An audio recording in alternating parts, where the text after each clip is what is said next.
Steve was a city policeman at the time, and we met, and one day we just happened to be talking about paranormal activity. Steve likewise had as deep an interest in it as I did. The Octagon Hall has a history of tragedy. Mr. Caldwell had a daughter named Mary Elizabeth, and she was in the basement kitchen.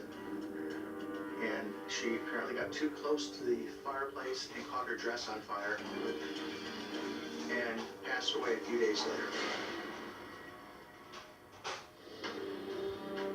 Another tragedy that we know of that occurred in the home was a Confederate sergeant was wounded.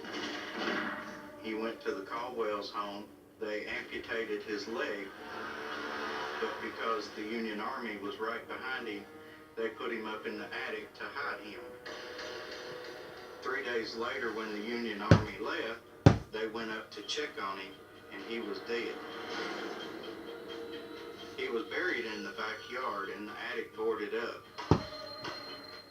When the Octagon Hall was reopened, the attic was finally unboarded. In the attic was found a Confederate boot with a leg bone and a foot bone in it.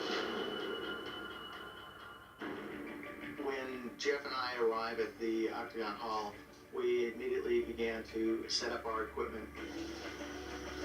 Then we went out to the back. We started in the cemeteries to see if we could get any evidence.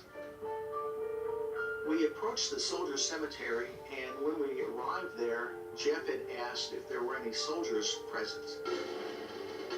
And the ghost box immediately gave a response of 2. Are there any Confederate soldiers here? I knew that had to be a spirit because we're standing in front of 2 Confederate graves. Are there any Confederate soldiers here? After we heard the response 2, I immediately started flooding the area with photographs.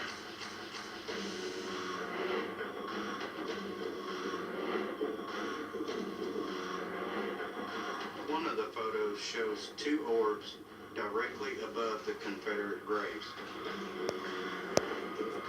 I believe that these orbs were the residual energy from these dead soldiers. The fact that these orbs were glowing made me believe